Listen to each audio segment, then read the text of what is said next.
সুন্দরবনের কেদার চোখে বিজেপির বিজয় মিছিল। বিজেপি করার অপরাধে লক্ষ্মীর ভান্ডার পান না সাগরিকা মণ্ডল। হিঙ্গলগঞ্জের কেদার চোখে দুলদুলি গ্রাম পঞ্চায়েতের বিজেপি কর্মী সমর্থকরা বিজয় উৎসব পালন করলেন ও গেরুয়া আবিরে মাতলেন। হিঙ্গলগঞ্জের প্রার্থী রেখা পাত্র জয়লাভের পর তারা ৩৫ বছরের সিপিএম এর সরকার অবসানের পর ৫ বছরে তৃণমূল সরকারের দুর্নীতির একাধিক পাহাড় চূড়া সন্ত্রাসের লড়াই চালিয়ে আজ বিজেপি সরকার ক্ষমতায় এলো। আজ বিজেপি সরকার আসায় বিজেপির কর্মী সমর্থকরা গেরুয়া আবির নিয়ে তারা আনন্দে মাতলেন। বসিরহাট থেকে প্রদীপ সরকারের রিপোর্ট, বিগ নিউজ বাংলা। 15 বছর পর তৃণমূলের অত্যাচার থেকে আজকে আমরা এই বিজেপি পার্টিকে নিয়ে আসি। এই আমরা যে একসঙ্গে আমরা বুথ জিতেছি, কিন্তু আমরা কোনো সময় বিজয় উৎসব করতে পারিনি।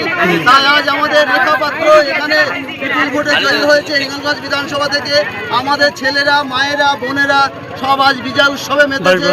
আগামী দিনে আমাদের সঙ্গে এইভাবে আমাদের এই ছেলেগুলো আনন্দ করে থাকতে চায় এবং আমাদের রেখা পাত্র আমাদের সুন্দরভাবে হিঙ্গলগঞ্জের উন্নয়ন করবে, আমরা এই আশা রাখছি। আপনার নাম?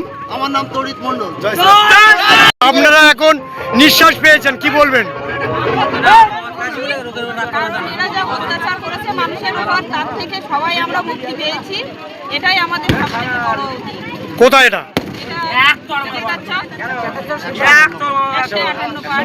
আপনার নাম? আমার নাম বর্ণালী মণ্ডল। তার জন্য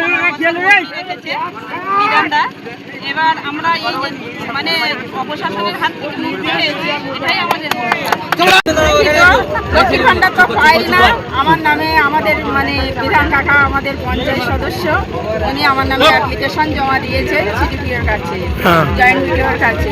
লক্ষ্মীর ভান্ডার তো পাই না, গ্রামে কোনো সুযোগ সুবিধা নেই, কোনো রাস্তাঘাট আপনারা দেখেন কোনো কিছু ভালো করেনি। যে যার মতো সব আসছে, পকেটে টাকা দিচ্ছে, বাইরে সব উন্নতি করছে। চাই না এই সরকার, চাই না। আপনার নাম? আমার নাম সাগরিকা মণ্ডল, আমার কেদার চোখ।